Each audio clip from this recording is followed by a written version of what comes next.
In the stillness of the night, the lake's surface mirrored the moon's glow, hiding the secrets that lurked beneath. Sarah and Mark had always dreamed of owning a secluded lake house, a place to escape the chaos of city life. When they stumbled upon an old property nestled deep within the woods, overlooking a pristine lake, it seemed like fate. The previous owner, an elderly man named Mr. Thompson, had passed away, leaving the house vacant for years. From the moment they moved in, Sarah felt an inexplicable unease. The locals spoke in hushed tones about the lake's history, mentioning disappearances and unexplained phenomena.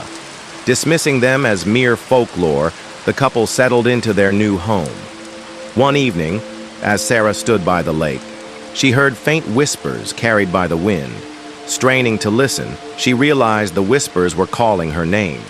Startled, she turned to Mark, but he heard nothing. Each night, the whispers grew louder, more insistent, echoing through the halls of the house. Determined to uncover the truth, Sarah delved into the property's history. She discovered that Mr. Thompson's wife had drowned in the lake under mysterious circumstances. Some believed she was lured by the lake's whispers, driven mad by the voices only she could hear. One stormy night, the whispers became deafening. Sarah felt an overwhelming urge to walk into the lake. As she waded deeper, Mark grabbed her just in time, pulling her back to shore. The couple decided to leave the house the next day, vowing never to return. Years later, the lake house remains abandoned, a silent sentinel to the eerie events that transpired. Locals say that on quiet nights, you can still hear the whispers of the lake calling out to those who dare to listen. The dense forest surrounding the lake concealed many secrets, but none as chilling as the eyes that watched from the shadows. Emily and Jake were thrilled to spend their summer vacation at a rented lake house, far from the hustle and bustle of their daily lives. The first few days were idyllic, swimming, fishing, and basking in the tranquility of nature. One evening, while sitting by the campfire, Emily felt the sensation of being watched.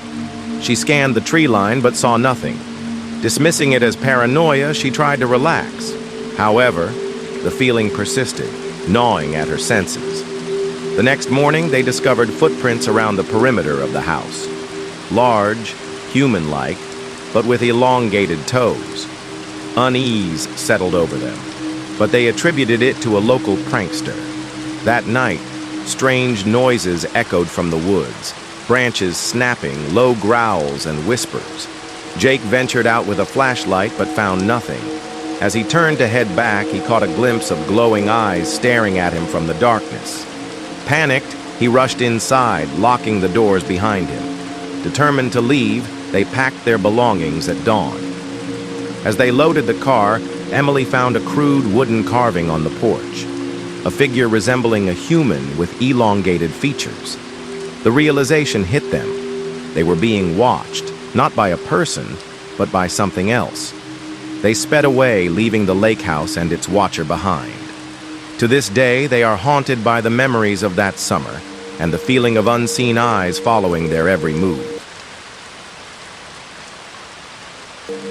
The lake's gentle waves lapped against the shore, carrying with them a melody that was both beautiful and haunting.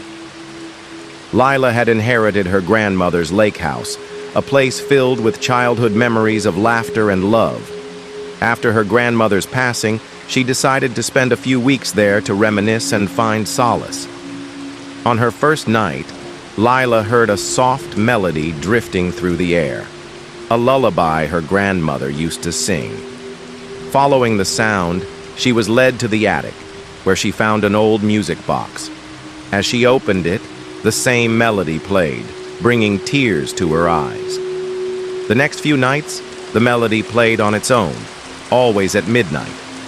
Objects began to move, chairs shifting, doors creaking open, and the faint scent of her grandmother's perfume lingering in the halls. One evening, Lila found a letter tucked inside the music box. It was addressed to her, written by her grandmother, revealing a family secret. Decades ago, her grandmother had lost a child, Lila's aunt. who had drowned in the lake. Consumed by grief, she had kept it a secret, the lullaby being the only memory of her lost daughter.